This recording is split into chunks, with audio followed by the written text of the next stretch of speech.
Coming up, multitasking. Enjoy watching this video and test your eyesight at the same time. Yes, we're talking about the man of the moment, Dominic Cummings, and in particular, his annihilation of our incompetent, sleazy and dishonest Health Secretary, Matt Hancock, in front of the Joint Science and Health Select Committees in Westminster. Keep watching. Before we get into it, please hit the like button, subscribe and get notified of new videos every Wednesday and Saturday. Now, I'm no great fan of Dominic Cummings. A special advisor dubbed Boris Johnson's strap-on brain by the erstwhile Sky News political editor Peter Spencer, writing in the Malestrom. Cummings was an unelected bureaucrat at the heart of government, whose power dwarfed that of any European commissioner. Now, I wouldn't trust Cummings to drive me to Barnard Castle, and his motives are well dodgy. Yet a lot of what he said to the Westminster Committee on the government's COVID response we already know is true, particularly some of his allegations about Health Secretary Matt Hancock. I think that the Secretary of State for Health should have been fired for at least 15, 20 things, including lying to everybody in multiple occasions, in meeting after meeting in the Cabinet room and publicly. Cummings laid out for the committee the specifics of his allegations. So let's look at the most serious of these. Number 1, care homes. Up until the 15th of April last year, official published guidance was that negative tests are not required prior to transfers or admissions into the care home. This must have been a factor in the 32,000 deaths from COVID-19 in care homes in England and Wales to date. Yet, Matt Hancock had claimed that a protective ring had been thrown around care homes. Care home owners by the hundred have poo-pooed that claim, and Cummings confirmed that this was complete nonsense.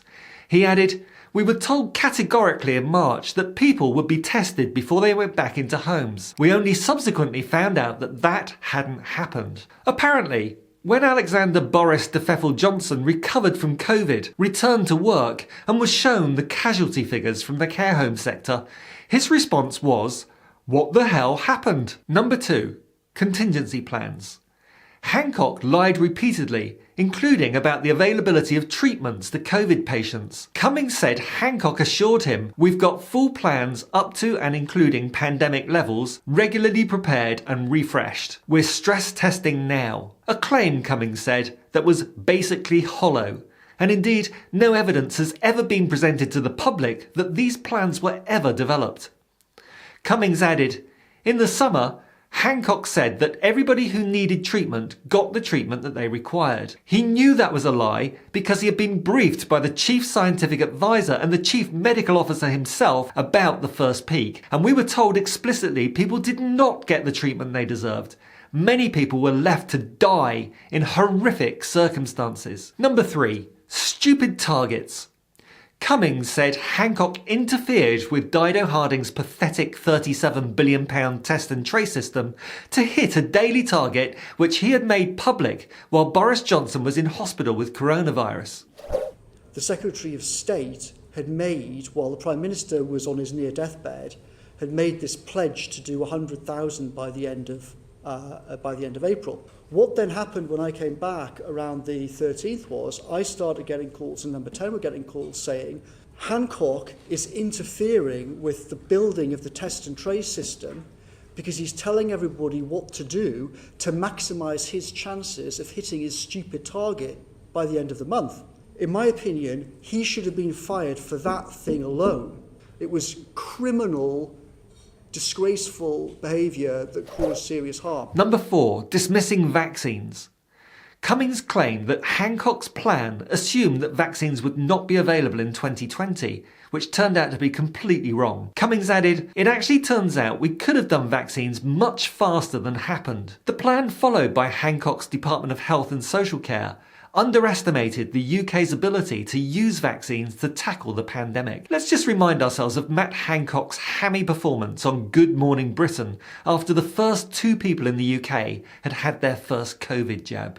Make a difference to our lives from now on, couldn't it? I mean, just simple words there, reacting it. You're quite emotional by that.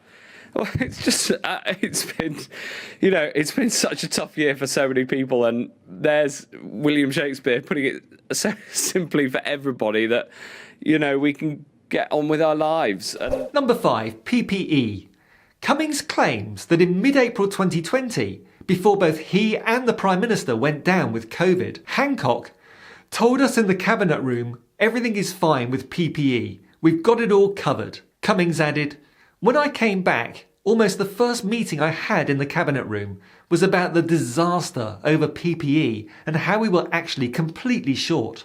Hospitals all over the country were running out." Cummings said that Hancock tried to pin the blame on Simon Stevens, Chief Executive of NHS England, and Rishi Sunak, the Chancellor of the Exchequer, saying that they both blocked approvals on all sorts of things. Cummings said he asked Cabinet Secretary Mark Sedwill to investigate, and that the Cabinet Secretary had reported back, "It's completely untrue," and said to Cummings and the Prime Minister, "I've lost confidence in the Secretary of State's honesty in these meetings." Cummings also reported that Mark Sedwill told the Prime Minister that Matt Hancock should be fired for his coronavirus failings. Dr. Julia Patterson, head of Every Doctor UK, speaking to Byline Times recently, said, "It was well known that during the first wave of COVID-19, thousands of frontline NHS staff had insufficient PPE or none at all.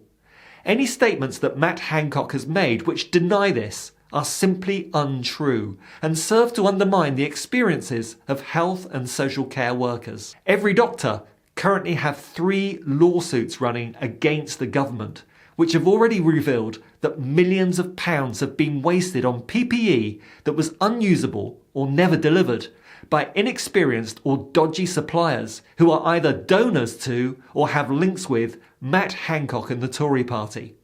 Including, by the way, his friend and local pub landlord, Alex Bourne. This is a likely factor in the deaths of the 880 health and social care workers that have died of COVID-19 in the UK. In my own opinion, anyone who votes Tory has blood on their hands.